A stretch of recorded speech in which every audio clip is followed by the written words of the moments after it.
Welcome students, हम बात करेंगे प्रॉब्लम की जो कि रिलेटेड टू है इंट्रोडक्शन टू रैशनल फ्रैक्शन। मतलब फ्रैक्शंस जो होते हैं, जैसे कि आपने जो रैशनल नंबर्स थे, अगर आपने इनको समझ रखा है तो आप जानते ही हैं कि एक नंबर जैसे 2/3 मतलब इंटीजर और इंटीजर फॉर्म में लिखा हो, ठीक है, तो हम कहते हैं कि ये एक रैशनल नंबर है और ये फ्रैक्शन फॉर्म में है, ठीक है, ये अपनी फ्रैक्शन फॉर्म में है और डेसिमल फॉर्म में भी हमने लिखना सीखा था।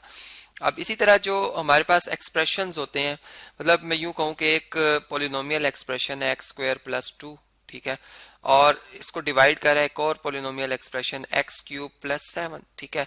तो अब ये ओवरऑल एक फ्रैक्शन है और इसे मैं कहूंगा कि ये रैशनल फ्रैक्शन है, क्योंकि इसमें पोलिनोमियल ओवर पोलिनोमियल फॉर्म में इसको लिखा गया है, ठीक है।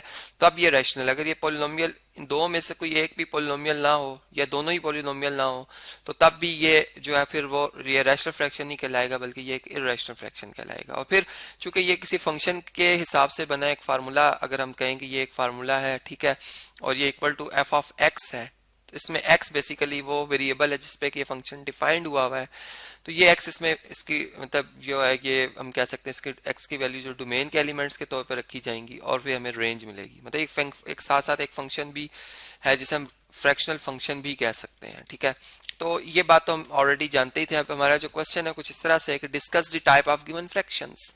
देखें, अभी जैसे मैंने कहा कि एक पोलिनोमियल आपके पास एक्सप्रेशन लिखा होना चाहिए और डिवाइजर में भी एक पोलिनोमियल एक्सप्रेशन होना चाहिए। तो x² + x -1, अगर देखें तो ये एक पोलिनोमियल है जिसकी डिग्री 2 है। डिग्री का पता चलता है हाईएस्ट एक्सपोनेंट से, ठीक है, हाईएस्ट एक्सपोनेंट से, ठीक है जी। और इसी तरीके से अगर हम डिवाइजर में अब देखें तो हमारे पास जो डिवाइजर में डिग्री आ रही है ये 2 है, लेकिन ये जब x -2 इससे मल्टीप्लाई होगा तो ये x³ बन जाएगा, मतलब इसकी डिग्री 3 बन जाएगी, ठीक है। ऊपर जो पॉलिनोमियल है इसको अगर मैं p(x) कह रहा हूं तो इसकी डिग्री कितनी है जी, इसकी डिग्री है 2, ठीक है, इसकी डिग्री 2 है। और ये जो q(x) है इस एक्सप्रेशन की डिग्री कितनी है जी, इस एक्सप्रेशन की डिग्री 3 है। तो इससे एक तो हम ये कहेंगे कि ये एक फ्रैक्शन है, एक रैशनल फ्रैक्शन है, और दूसरी बात ये कि ये एक प्रॉपर रैशनल फ्रैक्शन है, मतलब इसको हम अब मजीद डिवाइड नहीं कर सकते क्योंकि जो न्यूमरेटर है उसकी डिग्री डिवाइजर की डिग्री से कम है, ठीक है। तो हम इसे कहेंगे कि ये एक रैशनल जो है वो, बल्कि प्रॉपर शुरू में लिखेंगे, प्रॉपर रैशनल फ्रैक्शन है ये, ठीक है जी।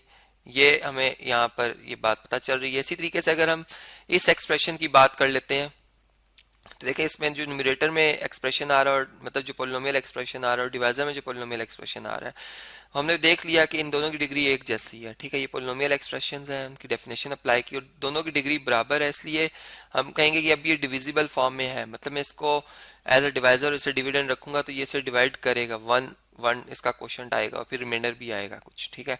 तो यहाँ पर हम ये कहेंगे कि ये एक इम्प्रॉपर जो है ये क्या है जी, रैशनल फ्रैक्शन है, ठीक है ये रैशनल, लेकिन अभी ये प्रॉपर फॉर्म में नहीं है, ठीक है। पहले हम प्रॉपर फॉर्म में लाएंगे और फिर इसके पार्शियल फ्रैक्शंस बनाएंगे, जो कि मैं इसे नेक्स्ट लेक्चर्स में आपसे थॉरली डिस्कस करूंगा। इसी तरीके से अगर हम देखें तो ये जो हमारा थर्ड नंबर पे एक्सप्रेशन लिखा हुआ है, अब ये स्क्वायर रूट ऑफ x, अगर हम इसको एक्सपोनेंशियल फॉर्म में देखें तो ये x की पावर 1/2 है, जो कि पोलिनोमियल की कंडीशन के मुताबिक उसको सेटिस्फाई नहीं करी। ये p(x) जो है वो पोलिनोमियल नहीं है, ठीक है, इज नॉट अ पोलिनोमियल, ठीक है जी। अब ये अगर पोलिनोमियल नहीं है और डिवाइजर में एक एक्सप्रेशन लिखा हुआ है जो कि पोलिनोमियल है, ठीक है, ये वाला एक्सप्रेशन जो है ये क्या है, ये एक पोलिनोमियल है, ठीक है जी।